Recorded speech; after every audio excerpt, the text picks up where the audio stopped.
हमारे चैनल को सब्सक्राइब करें और बेल आइकन दबाएं।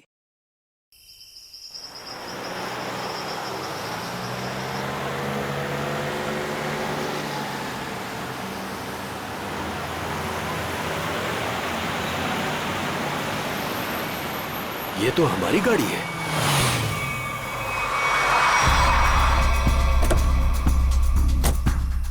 ये तो टीना और आकाश की गाड़ी है।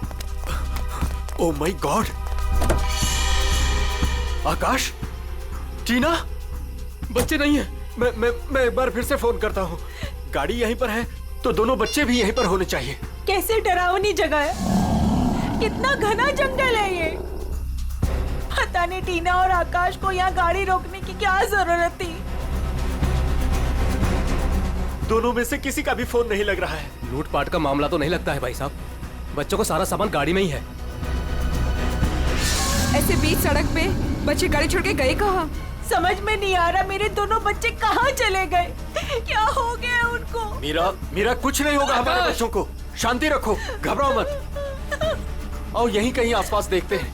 आकाश, टीना, आकाश, आकाश, आकाश, मेरी आवाज सुनाई दे रही है? आकाश, आकाश, टीना, पता नहीं इस घने जंगल में बच्चे कहाँ चले गए। मीरा, गाड़ी यहाँ पर है तो बच्चे भी यहीं पर होने चाहिए।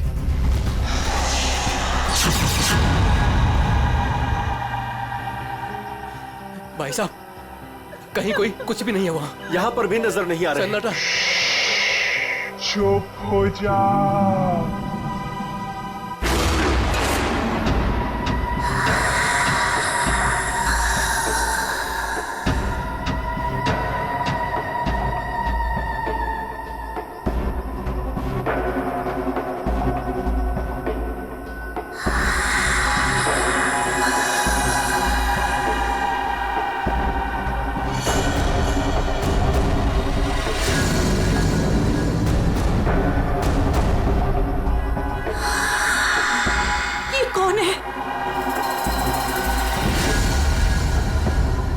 कौन हो तुम? कौन हो तुम? जाओ, जाओ यहाँ से। बोलो, आवाज बिल्कुल नहीं, वरना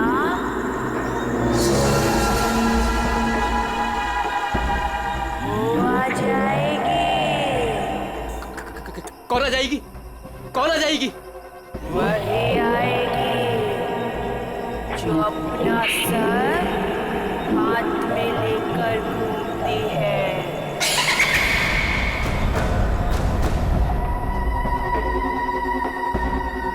वो आ जाएगी। चलो कौन है?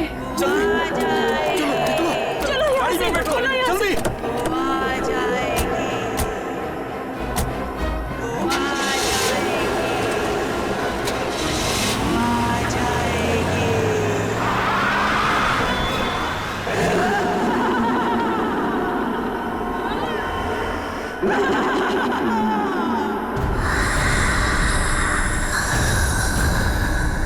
आ जाएगी। आ जाएगी। आ जाएगी।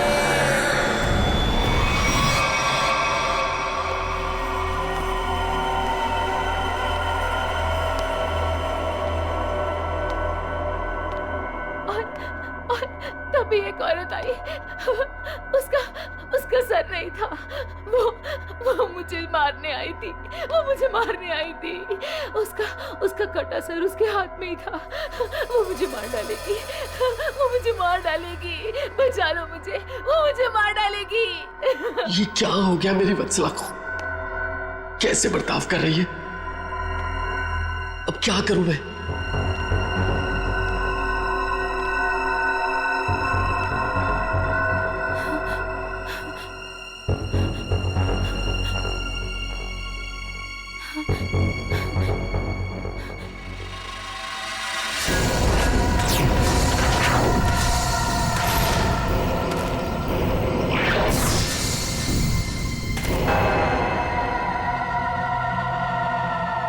सर, उसके बाद क्या हुआ? उसके बाद वो कटे सर वाली औरत मेरी तरफ घूम गई। मैं डर की वजह से पीछे हट गई। वो मेरी तरफ बढ़ती रही, वो अपना कटा सर मेरे चेहरे की तरफ फेंक। नहीं,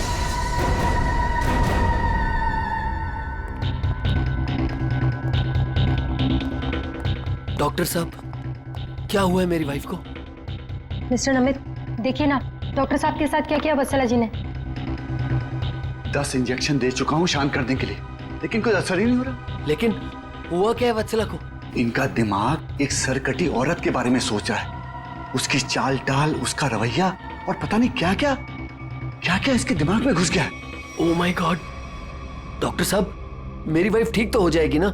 कुछ कह नहीं सकते, लेकिन ये चेंजेस आपने इनमें कब महसूस की? कल रात वत्सला की गाड़ी दहलिया रोड पे खराब हो गई थी। मैं इसे लेने वहां गया, तब से इसकी हालत ऐसी है। देखिए मिस्टर नमित, इनकी हालत बहुत नाजुक है। मेरी मानिए तो इन्हें फौरन हॉस्पिटल में एडमिट कर दीजिए। सर, मुझे तो लगता है कि वत्सला जी के साथ जो कुछ भी हुआ है ना, दहलिया रोड पे ही हुआ है। श्रवण, हमने कहीं वहां से आकर कुछ गलती तो नहीं की ना? अब हमारे बच्चे कैसे मिलेंगे? मुझे तो लगता है उस खूनी औरत ने कुछ कर दिया है टीना और आकाश को। भाई साहब, मुझे लगता है कंप्लेंट लिखवा देनी चाहिए। पता नहीं बच्चे किस हाल में होंगे। उमेश, मैं तो कहता हूँ हमें सीआईडी को फोन करना चाहिए। मैं करता हूँ भाई साहब।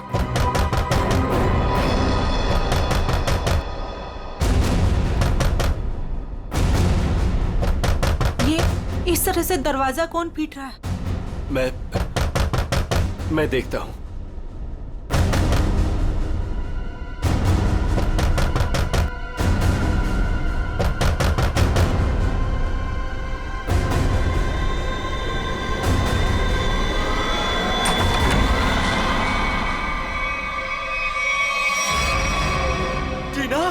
टीना बेटा, टीना बेटा, टीना बेटा, ये क्या हो गया? क्या हो गया? किसने किया बेटा? ये किसने किया? टीना, भाई साहब, इसकी हालत तो बहुत खराब है। इसे हॉस्पिटल ले जाना होगा। मैं गाड़ी निकालता हूँ भाई साहब। टीना बेटा, कुछ तो बोलो। आकाश कहाँ है? आकाश भैया को बचा लो। बचा लो मतलब? क्या हुआ है आकाश को? टीना बेटा, टीना आंखें खोलो बेटा, आंखें खोलो बेटा, आंखें बंद मत कर बेटा। टीना, क्या हुआ तुम्हें? वो गाड़ी हमें रोक रही है वहाँ।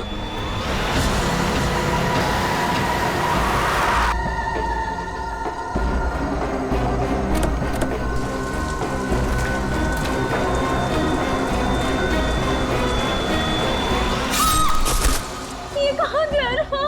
टीना बेटा, आंखें खोलो बेटा। टीना, तुम हमें छोड़ के नहीं जा सकती।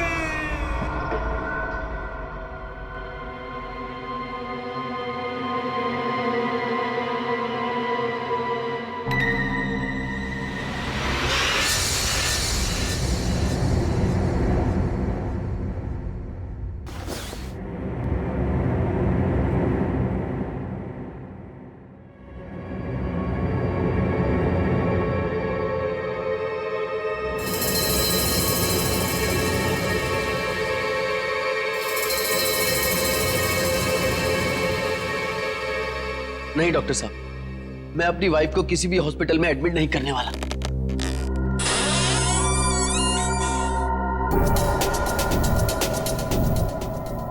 आपसे पहले भी 4 और डॉक्टरों ने मुझे यही एडवाइस दिया है। अब मेरी वत्सला का इलाज मेरे घर पर ही कीजिए ना डॉक्टर साहब।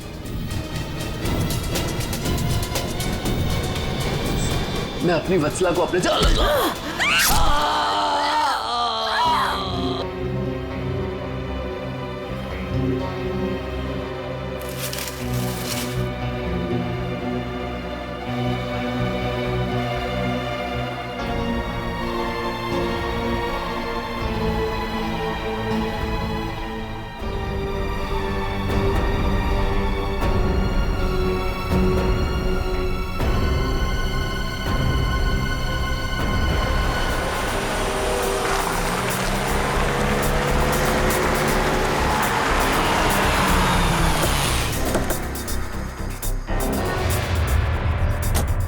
आइए इस तरफ, यहाँ पर आइए। यही घर है ये।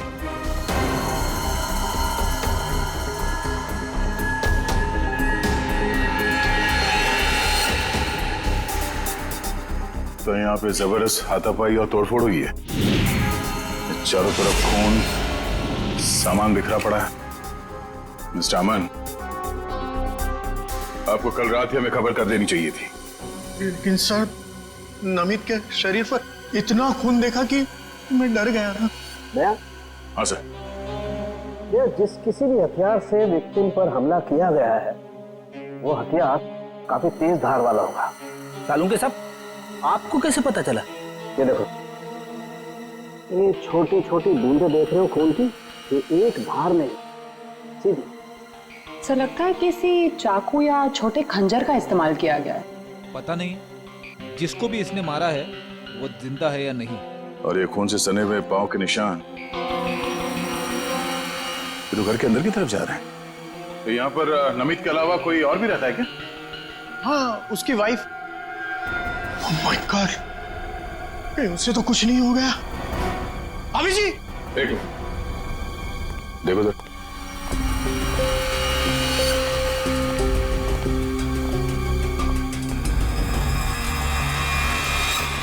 सर, ये पैरों के निशान तो आगे आगे धुंधले होते जा रहे। एक काम करो, इस कमरे को चेक करो।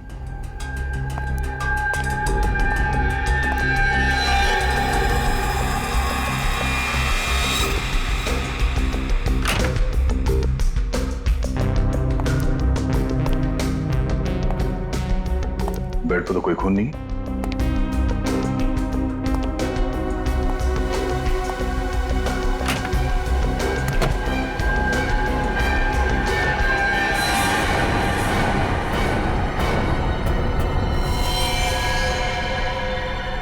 कौन हो तुम? बाहर आओ। बाहर आओ।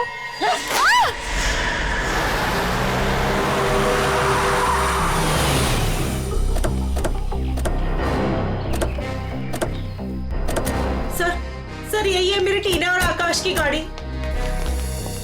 यहीं पर मेरे बच्चों पे वो मुसीबत आई थी।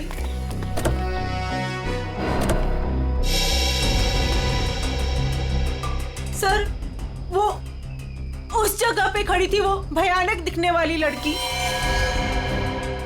हाँ सर, उसी ने हमारी बेटी को मार डाला है और वही हमारे बेटे आकाश को लेकर गई है। सर, गाड़ी के अंदर तो सब ठीक ठाक ही लग रहा है। और सर, हाथापाई के भी कोई निशान नहीं। अच्छा, यहाँ सड़क पे भी जैसा लग नहीं रहा है कि कुछ हुआ है। क्या टीना ने एग्जैक्टली क्या कहा था? सर वो बता रही थी कि आकाश भाई को बचा लो। बचा लो मतलब? क्या हुआ आकाश को? वो ठीक तो है ना बेटा? सर, कहीं मेरे आकाश को कुछ हो तो नहीं गया? सर, उसके हाथ में कल रात को हंसिया था। हंसिया? सर, हो सकता है कि शायद आकाश अभी भी उस औरत के कब्जे में हो और टीना किसी भी तरीके से वहां से भाग गई हो सकता है। वो जो कोई भी लड़की है शायद आकाश को जंगल में ही ले गई होगी। हाँ सर, हो सकता है आकाश अभी तक जंगल में ही हो। चल के देख लेते हैं। सर, हम भी चलते हैं आपके साथ। नहीं, आप लोग यहीं रुकिए, जंगल थोड़ा खतरनाक है। एक्चुअली आप लोग घर जाइए, कुछ भी पता चलता आपको फोन कर देंगे। ओके? ठीक है सर।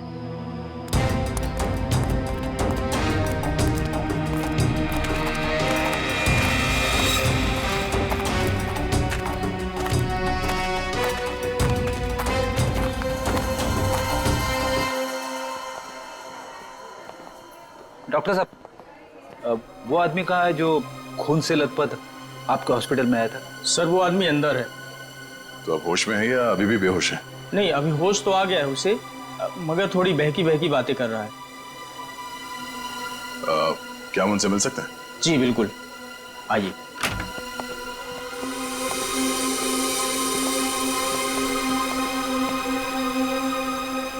नमित,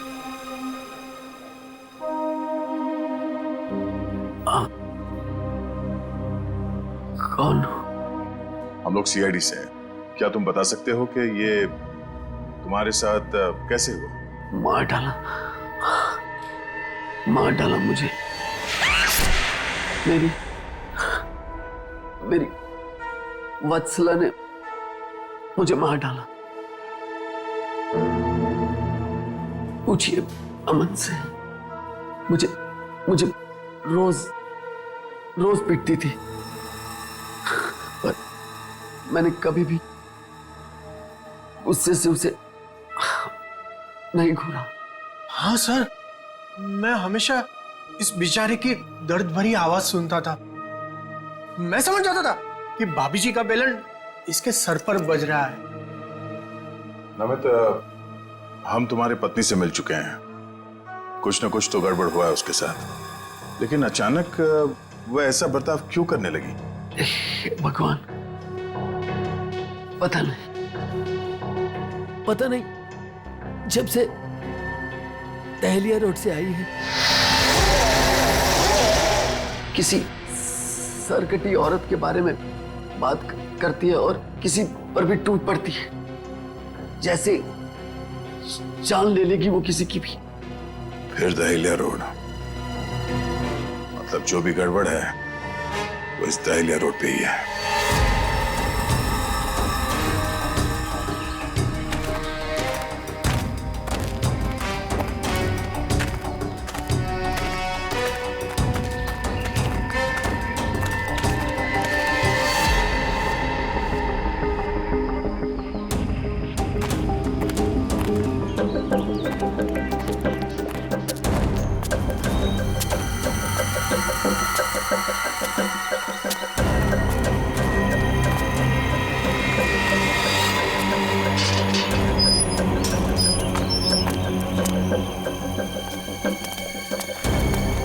ये तो बिल्कुल हॉरर फिल्म की तरह बंगला है, जंगल के बीच में इतना सुनसान। लगता है ये टीना और आकाश इसी घर में आए होंगे।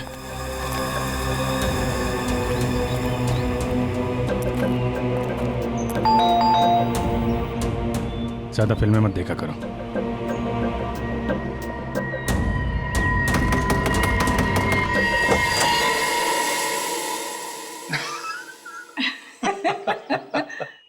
बहुत अच्छा लगा, इतने सुनसान जंगल में भी कोई हमें मिलने आया। एनीवेज, मेरा नाम डीके है और ये मेरी धर्म पत्नी रागिनी। अरे आइए ना आप लोग, अंदर आइए, बाहर क्यों खड़े हैं? प्लीज आइए आइए आइए। सर, ये लोग तो बहुत अजीब हैं। ये तो हम लोग से ऐसे बात कर रहे जैसे हम लोग इनके रिश्तेदार हैं। काफी अच्छा घर है। Thank you. आसपास दूसरा कोई घर नहीं दिख रहा है, तो इतने सुनसान जंगल में आपने घर बनाया? बनाया नहीं है सर, खरीदा है। वो क्या है ना कि हम दोनों पति पत्नी एक कलाकार हैं और अपनी सोच के आकार को पूरा करने के लिए हमें शांति और एकांत की सख्त जरूरत रहती है। जी हाँ सर, यही हमारा घर भी है और हमारी दुनिया भी है। और हाँ, आपको एक बात और बताना चाहूंगा। हम लोग रहते जरूर इस सुनसान इलाके में हैं, लेकिन कला के क्षेत्र में हमारा बहुत बड़ा नाम है। अच्छा। कब खरीदा आपने ये घर? बहुत साल पहले खरीदा था। अब तो ध्यान भी नहीं है हमें कि कब खरीदा था हमने। हाँ, ये तो याद होगा कि कल यहाँ पे कौन आया था? हाँ सर, बिल्कुल, लेकिन कल तो यहाँ कोई नहीं आया था सर।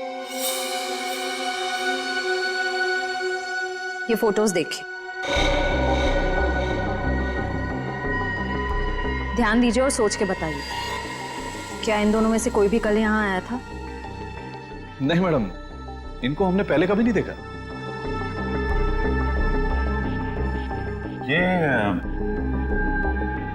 ये कौन है? ये हमारी बेटी अंशिता। 14 जुलाई 2013 को प्लेग की वजह से इसकी मृत्यु हो गई थी। बहुत याद आती है हमें हमारी बेटी की। हम लोग आपसे कितने सारे सवाल पूछे जा रहे हैं, आप नहीं पूछेंगे कि हम लोग कौन हैं और क्यों इतने सारे सवाल कर रहे हैं आपसे?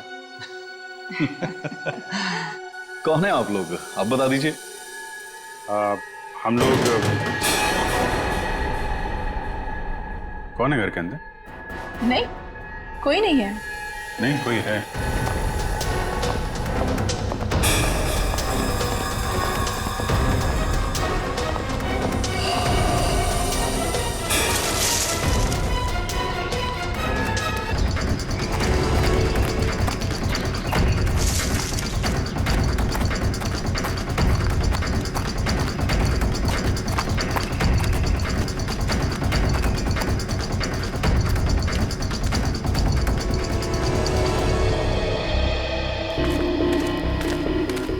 गया तो इस तरफ ही था।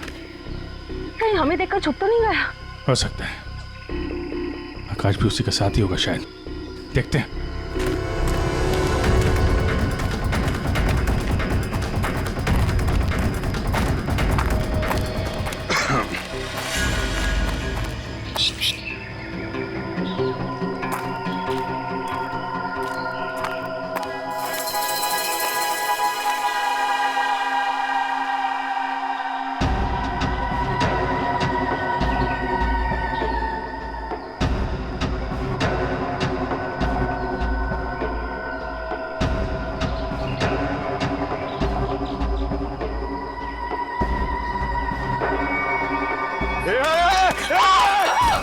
नहीं, फायर नहीं।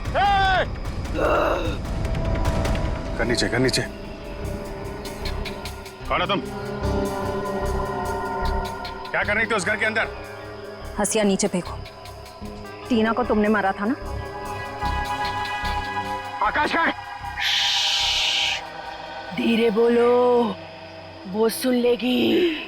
वो तुम्हारे पीछे खड़ी है।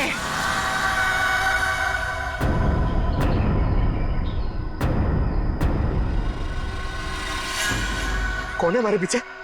कोई नहीं है, लगता है दिमाग हिला हुआ है इसका। क्या दिखा रही है? कौन है पीछे?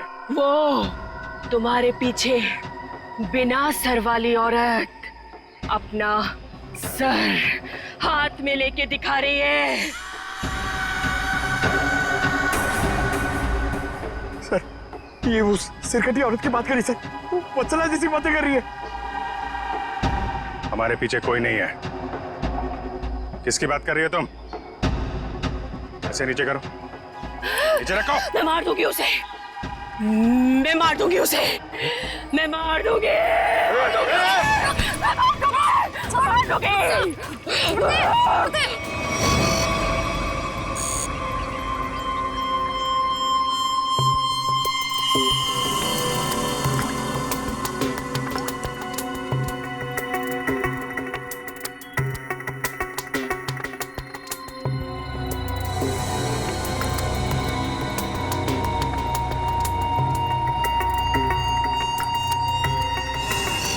डॉक्टर मल्लिका, आप भी वही सोच रही हैं जो मैं सोच रहा हूँ? यस सर, पर ये है क्या? थोड़ा बहुत तो पता चला है, पूरा तो टेस्ट होने के बाद पता चलेगा।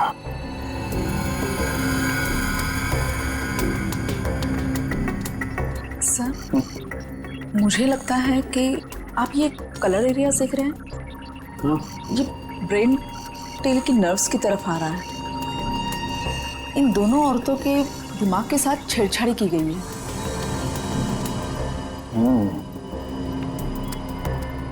सर, इनकी याददाश्त से छेड़छाड़ की गई है। इनको कोई नेचुरल रोग या दिमागी बीमारी नहीं, इनकी तो मेमोरी ही बदल दी गई है। मतलब ये कि आर्टिफिशियल मेमोरी भर दी गई है इनके दिमाग में। Yes sir. क्या आर्टिफिशियल मेमोरी भर दी गई है? हाँ जी। मतलब ये दोनों औरतें जो देख रही थी या बोल रही थी, इनके दिमाग का वहम नहीं था? बिल्कुल नहीं था। दरअसल क्या होता है कि इंसान के बचपन से लेकर के उसके बड़े होने तक उसकी जिंदगी की तमाम यादें उसके दिमाग में एक डिस्क की तरह से जमा हो जाती हैं, कुछ इस तरह से। और फिर कोई एक दिन गर्दन के पीछे ऐसा इंजेक्शन लगा देता है, ये देखिए, यहां दिख रहा है, जिससे ब्रेन में कंपार्टमेंट्स बन जाते हैं और जिंदगी की सारी याद ब्लॉक हो जाती है। इंसान एक सेमी कॉन्शियस स्टेट में चला जाता है, आधी बेहोशी की हालत में। के बाद फिर क्या होता है? इसमें इंसान के दिमाग को सुन कर देने वाला ड्रग दिया जाता है। इंसान अगला पिछला सब भूल जाता है। आप सुन सकते हो, समझ सकते हो, लेकिन आप रिएक्ट नहीं कर सकते। और फिर इस हालत में उसको एक कटी सिर वाली औरत दिखाई जाती है और उसके कानों में बार बार ये बातें सुनाई जाती है कि ये लोग आपको मारने वाले हैं और ये सारे इंसान आपके दुश्मन हैं और आपको उनको मार देना है। और ड्रग के असर की वजह से दिमाग कुछ इस तरीके का दिखाई देने लगता है। हर याद को दबाकर, सप्रेस करके उसे सिर्फ उतना ही हिस्सा याद करने के लिए दिया जाता है जितना कि बेहोशी की हालत में उसे सुनाया या दिखाया गया था। सर, यानी कि इन दोनों औरतों ने सच में एक सरकटी औरत को देखा और होश में आने के बाद दोनों को सिर्फ उतना ही याद है। बिल्कुल। तो ना सोचो, दो लड़कियां जो एक दूसरे को जानती नहीं, पहचानती नहीं, वो एक ही समय पर एक ही जैसी बात कैसे सोच सकती हैं? मतलब इनकी मेमोरीज को बदल दिया गया है। ड्रग्स कौन सा इस्तेमाल किया गया इनके ऊपर?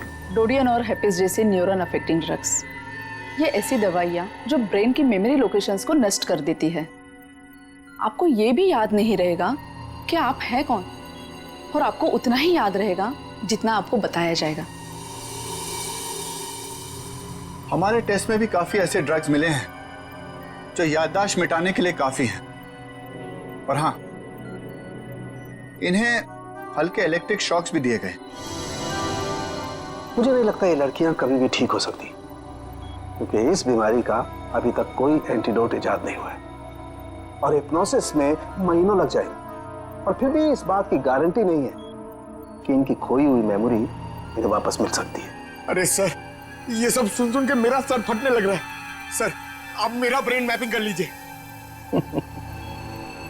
डहलिया रोड के बंगले के मालिक डीके, रागनी और सड़क पे खड़ी उस लड़की का राज तो अब डहलिया रोड पे जाके ही पता चलेगा। तो थोड़ा घूम आते हैं डहलिया रोड।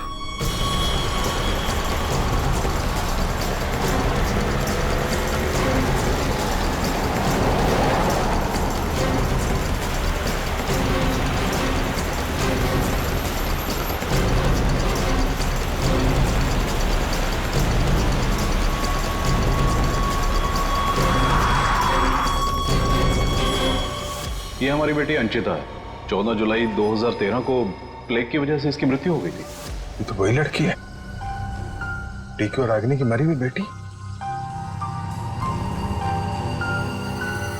मेरी मदद कीजिए प्लीज। कैसी मदद?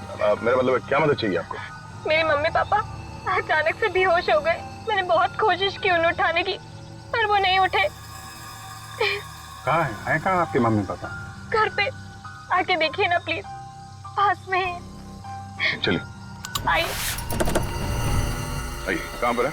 चलिए। अच्छा, इन नाम से कोई भी रजिस्ट्रेशन नहीं? ओके ठीक है, थैंक यू सर। सारे पेंटर्स एसोसिएशन में फोन कर लिया सर, मगर डीके और रागिनी के नाम से कोई भी रजिस्ट्रेशन नहीं। सब कुछ झूठ बोला उसने। मुझे तो लगता है कि उसने अपना नाम भी गलत बताया है। जयवंती, कुछ पता चला? नहीं सर, अभी तक कुछ भी नहीं पता चला। मगर सर, कितने कॉन्फिडेंस से झूठ बोल रहे थे दोनों। लगता है सर अब एक ही रास्ता बचा है, उन्हीं से सच उगलवाना पड़ेगा। नहीं जयवंती, पहले उसकी सारी डिटेल्स निकालते हैं, फिर उठाते हैं उसे। लेकिन सर पता कैसे चलेगा?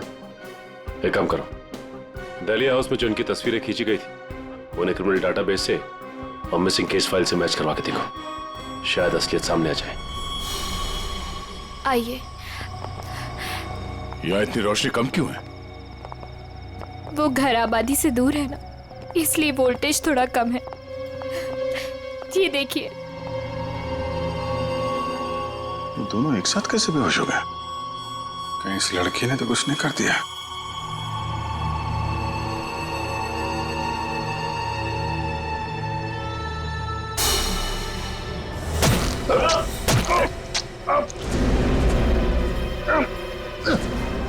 ठीक है।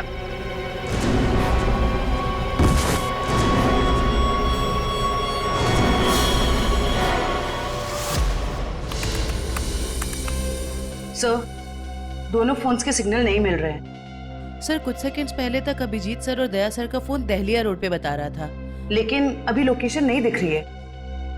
इसका मतलब अभिजीत सर और दया सर को वो रास्ता रोकने वाली लड़की मिल गई। फिर तो डीके और रागिनी की सच्चाई का भी पता चल जाएगा। सर आइए। सर ये है मिसेस साक्षी, उस नकली डीके और इलेश की माँ। नमस्ते। कहाँ है मेरा बेटा?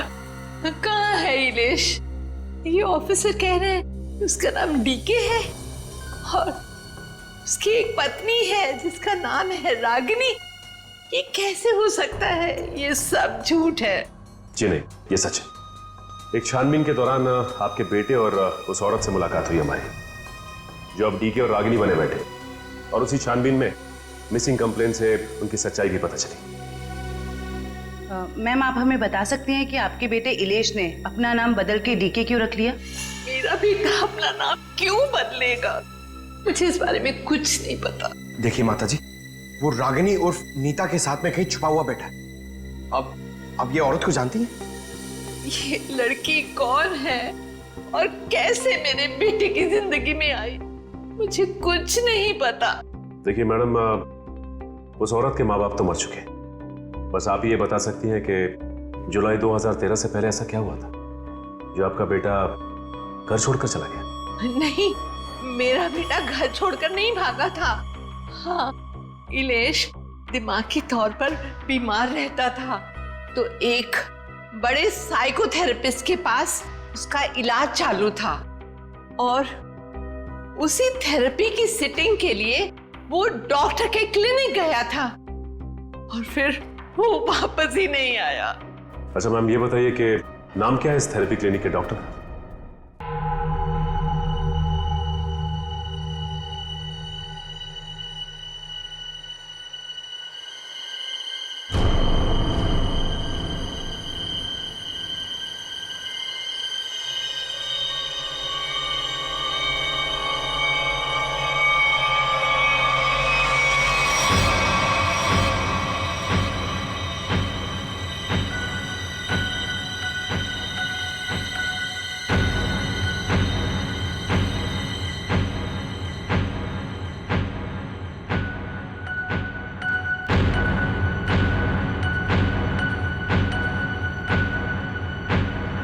मारो, बचा लो खुद को, मार डालो।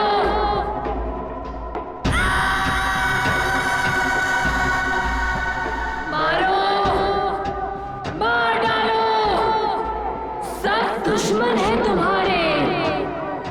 मारो, मार डालो, बचा लो खुद को। मारो, मारो, मार दो, सब दुश्मन है तुम्हारे। उठा लो हथियार, उठा लो हथियार, मार दो। समझ में नहीं आ रहा कि इन सबके पीछे एक डॉक्टर हो सकता है। देखते कहाँ का तार कहाँ जाके जुड़ा है सर। बहुत लंबा जाल फैलाता है सर। आज सारे तार कट जाएंगे इसके।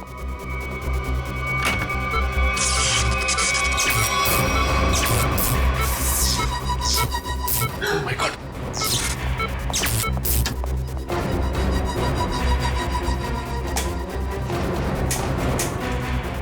किसने किया ये? बोलो, बोलो किसने किया?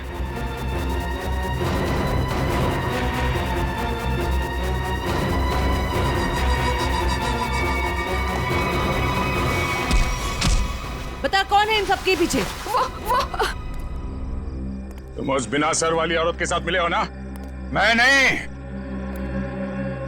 तुम उस सरकटी औरत के साथ मिले हुए हो। मैं जानता हूं, मैं छोड़ूंगा नहीं तुमको। तुम और उस औरत दोनों को खत्म कर दूंगा मैं। तुम मुझे मारना चाहता है ना? छोड़ूंगा नहीं तुम्हें।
सर डालिया रोड यही है। हो सकता है अभिजीत सर और दया सर यहीं कहीं होंगे। हो सकता है वो डीके और रागनी के हों। हम लोग जाके देखते हैं, तुम लोग यहीं रखो, एक डॉक्टर जाना नहीं चाहिए। हाँ ठीक है, चलो आ जाओ।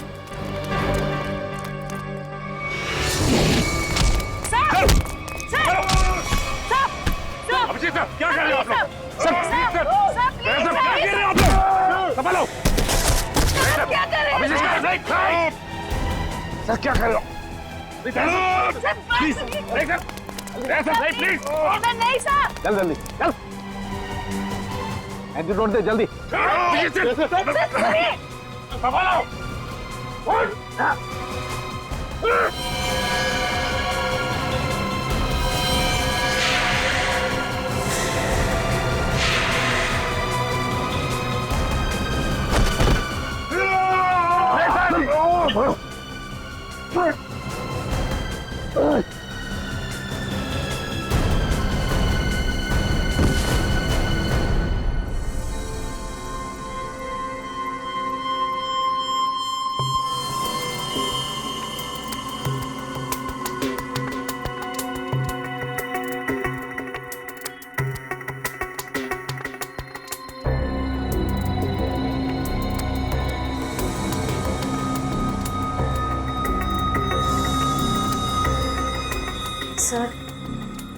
सर सब ठीक तो है ना? एंटीडोट ने असर शुरू कर दिया, थोड़ी देर में होश आ जाएगा दोनों को।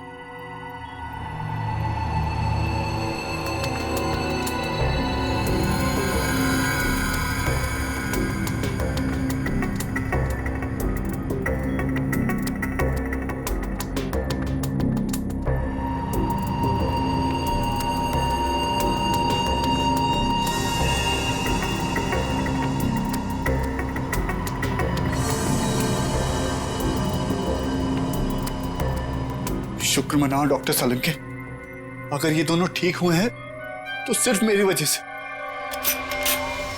अगर अपने दिमाग का सही इस्तेमाल किया होता ना तो एक मुजरिम की तरह इस हालत में नहीं खड़े होते, समझे?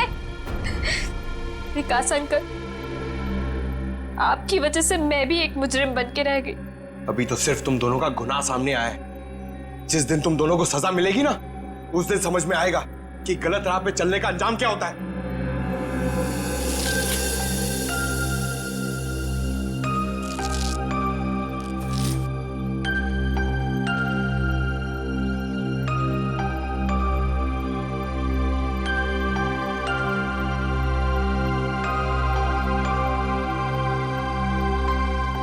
हम ये दहलिया रोड वाले बंगले पे?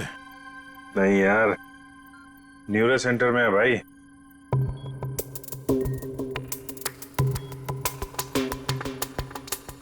और मुजरिम हमारे सामने खड़ा है।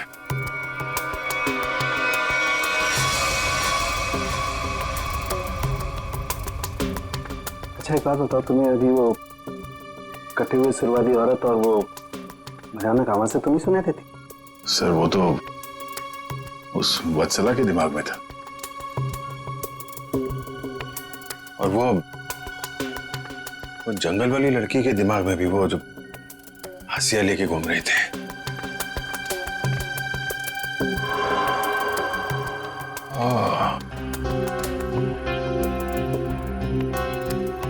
अब समझ में आया, संचिता के माँ बाप ने भी हम लोगों को वो ड्रग्स वाला इंजेक्शन लगा दिया था। हमारे दिमाग में भी ये सारी बातें भरती गई थी। बताओ डॉक्टर विकास, क्यों किया तुमने ये सब? जल्दी बता, वरना हमें तुम्हारा इलाज करना पड़ेगा।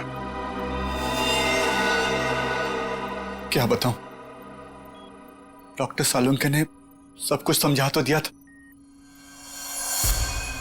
मैं दुनिया में तहलका मचाने वाला ब्रेन मैपिंग एक्सपेरिमेंट करना चाहता था। बेहोशी में मैं लोगों को यहां लाता था और उनके ब्रेन से उनकी सोच को निकालकर अपनी सोच भर देता था। जरा सोचो, कितनी ताकत थी मेरे हाथ में। जब वो लोग जागते थे तो उन्हें वही दिखता था और उनके दिमाग में वही ब्रेन की मेमोरी थी जो मैंने डाली थी। उनका ब्रेन वही करता था जो मैं कहता था। मतलब कि मैं उनके ब्रेन से सब कुछ करा सकता था। और तुम दोनों ने भी तो वही किया ना। और ये अंशिता, इसने भी गुनाह में तुम्हारा साथ दिया था। मैं इनकी भतीजी हूँ। इन्होंने ही मुझे पाला पोसा। डीके और रागिनी मेरे माँ बाप नहीं है। वो घर, डीके, रागिनी, मैं, ये सारा विकास अंकल का बिछाया हुआ एक जाल था। और आकाश, उसके साथ क्या किया तुम लोगों ने? उसकी ड्रग की डोज ज्यादा हो गई थी। उसे ब्रेन हैमरेज हो गया था। उसकी मौत का मुझे बहुत अफसोस है। तुम्हारे जैसा जीनियस डॉक्टर लोगों के दिमाग का गलत इस्तेमाल करने के चक्कर में गुनहगार बन गया। तुम्हारी खोज इंसानियत के खिलाफ है। कानून तुम्हें इसकी जरूर सजा देगा। शायद फांसी होगी तुम्हें। For more updates, subscribe to our channel, click the show links and enjoy watching the videos.